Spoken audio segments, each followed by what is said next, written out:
వికలాంగుల పింఛన్ల విషయంలో ఆంధ్రప్రదేశ్ ప్రభుత్వం కీలకమైనటువంటి నిర్ణయం తీసుకుందని, అందులో భాగంగానే అర్హత లేనటువంటి ఈ వికలాంగుల పింఛన్లు తీసుకుంటున్న వారు ఎవరైతే ఉన్నారో వారిని జాబితా నుంచి తొలగించినట్లుగా కొన్ని వార్తలు వస్తున్నటువంటి నేపథ్యంలో ఈ అంశం మీద మనం పూర్తి స్థాయిలో విశ్లేషణ చేసుకుందాం. ప్రస్తుతం మనతో పాటున్నారు ప్రముఖ రాజకీయ విశ్లేషకులు, ప్రముఖ సీనియర్ జర్నలిస్ట్ సిఎస్ రావు గారు. వారితో మాట్లాడదాం.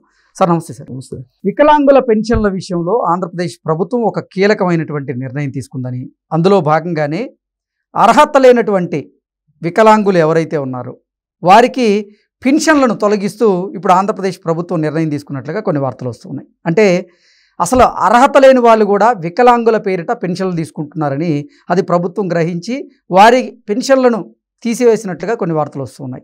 ఏం జరిగింది సార్ అసలు? ఇప్పుడు దీని మీద గురువారం జరిగినటువంటి క్యాబినెట్లో కూడా చర్చించినట్టు మనకు సమాచారం ఉంది. ప్రత్యేకించి మంత్రి లోకేష్ గారు కూడా ఈ పెన్షన్లకు సంబంధించినటువంటి క్లారిటీ ఇచ్చారు. ఓకే. ఎందుకంటే రాష్ట్ర వ్యాప్తంగా కూడా దివ్యాంగుల పెన్షన్లను తొలగించారు అనేటువంటి ఒక ప్రచారం విస్తృతంగా జరుగుతుంది. అవును. దానికి క్లారిటీ ఇచ్చారు, లోకేష్ గారే క్లారిటీ ఇచ్చారు, మీడియాకి క్లారిటీ ఇవ్వటం జరిగింది. ఎందుకనంటే గత ప్రభుత్వం దొంగ సర్టిఫికేట్లు పెట్టి దివ్యాంగుల పెన్షన్లు తీసుకున్నటువంటి జాబితా చాలా ఉంది.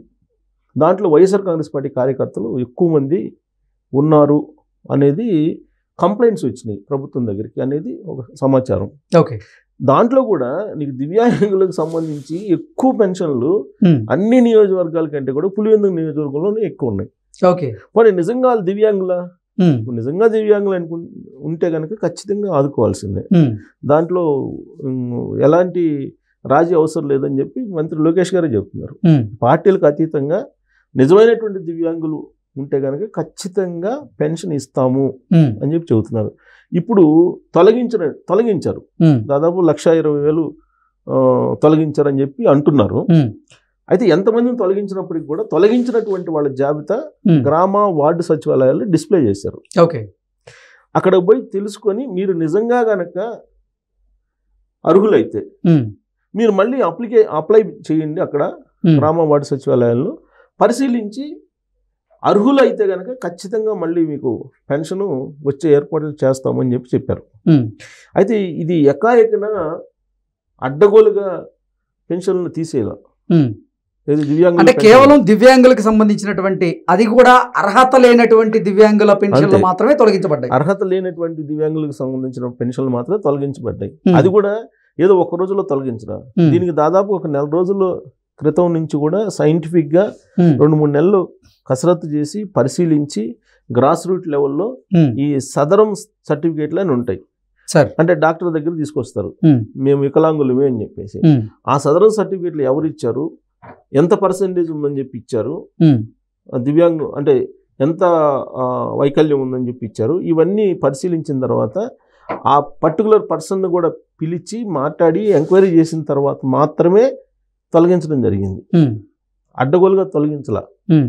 అసలు బాగా తిరుగుతూ పనులు చేసుకుంటూ అన్ని అంగాలన్నీ బాగున్నటువంటి వాళ్ళకు కూడా దివ్యాంగుల పెన్షన్ వెళ్ళిపోతుంది. అందుకే 1,20,000 మంది ఉన్నారని అంటే ఐడెంటిఫికేషన్ చేసి డాక్టర్లకు సంబంధించి ప్రత్యేక బృందాన్ని ఏర్పాటు చేశారు దీని మీద తనిఖీ చేయడానికి.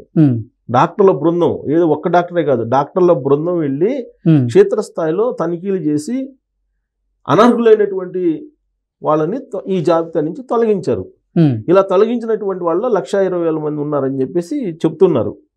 ఒకవేళ ఇన్ కేసు ఆ బృందం పరిశీలించినటువంటిది కూడా తప్పు అనుకుంటే మీరు మళ్ళీ అప్లై చేసుకోండి, మళ్ళీ పరిశీలిస్తారు, మీరు నిజంగా అర్హులైతే కనుక మీకు ఇస్తారు పెన్షన్ అని చెప్తున్నారు.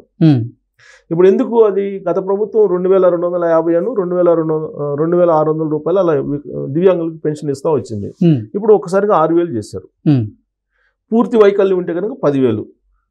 సో అమౌంట్ కొంచెం ఎక్కువ చేశారు, పెన్షన్ మోతాదు ఎక్కువ చేశారు. దీంతో అసలు అనర్హులు అనేటువంటి వాళ్ళు ఎంతమంది ఉన్నారు అనేది బయటకు వచ్చింది.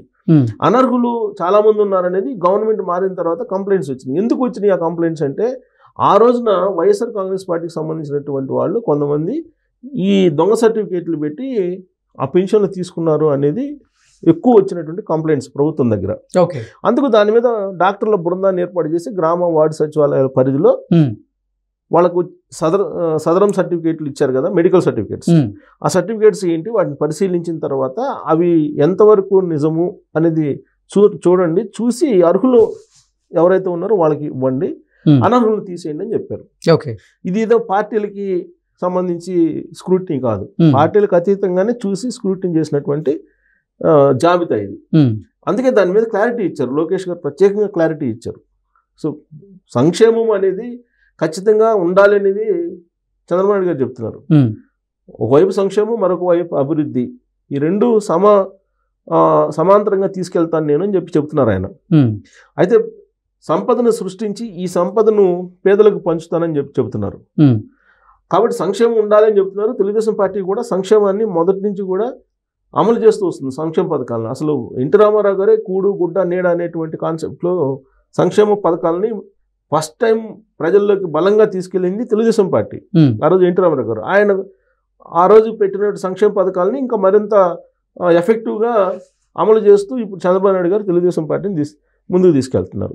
సో 3,000 రూపాయలు గతంలో పెన్షన్ ఇచ్చేవాళ్ళు జగన్మోహన్ రెడ్డి గారు, ఇప్పుడు 4,000 సామాజిక పెన్షన్లు ఇస్తున్నారు చంద్రబాబు నాయుడు గారు. అలాగే దివ్యాంగులకి గతంలో ఉన్న పెన్షన్లు కాకుండా ఇప్పుడు 6,000 రూపాయలు, పూర్తి వికలాంగులకి 10,000 రూపాయలు ఇలా ఇస్తున్నారు. దీంతో పాటు ఇక్కడ తలసేమియా రోగులకు కూడా పెన్షన్ ఇస్తున్నారు. ఎవరెవరికి ఇస్తున్నారు? జీవో నెంబర్ 43 ప్రకారం ఇక్కడ సామాజిక పెన్షన్లు వితంతువులకి, వృద్ధులకి, గీత కార్మికులకి, నేత కార్మికులకి, ఒంటరి మహిళలకి, మత్స్యకారులకి, వీళ్ళందరికీ కూడా ఇస్తున్నారు. సాంప్రదాయంగా చెప్పులు కుట్టే వాళ్ళకి, లింగ మార్పిడి చేసుకున్నటువంటి వాళ్ళకి అంటే ట్రాన్స్జెండర్స్కి, అలాగే డప్పు కళాకారులకి, వీళ్ళకి సామాజిక భద్రతా పెన్షన్లు నెలకి 4,000 రూపాయలు 1వ తారీఖున ఇస్తున్నారు. ఇది అందరికీ తెలిసినటువంటి అంశమే. 1వ తారీఖు సెలవు అయితే ముందు రోజే పోయి ఇస్తున్నారు 4,000 రూపాయలు. ఇక వికలాంగులు మరియు బహుళ వైకల్యం కుష్టు వ్యాధిగ్రస్తులకు 6,000 రూపాయలు, వీళ్ళే దివ్యాంగులు అంటున్నాం మనం. 6,000 రూపాయలు వాళ్ళకి ఇస్తున్నారు, కుష్టు రోగులకు కానీ వీళ్ళకి. తర్వాత పూర్తి వికలాంగులకి 10,000 రూపాయలు. దీర్ఘకాలిక వ్యాధులు అంటే ద్వైపాక్షిక ఎలిఫెంటియాసిస్ గ్రేడ్ 4 అంటే వాళ్ళ వైద్యశాస్త్రంలో పరిభాష. కిడ్నీ, కాలేయం, గుండె మార్పిడి, డయాలసిస్ లేని CKD సీరం క్రియాటిన్ కనుక 5 కన్నా ఎక్కువ ఉన్న వాళ్ళకి, అది కొలమానం అనమాట, డయాలసిస్ చేసుకున్నటువంటి వాళ్ళకి అది అంచనా వేసి దాని ప్రకారం 10,000 రూపాయలు వాళ్ళకి నెలకి ఇస్తున్నారు.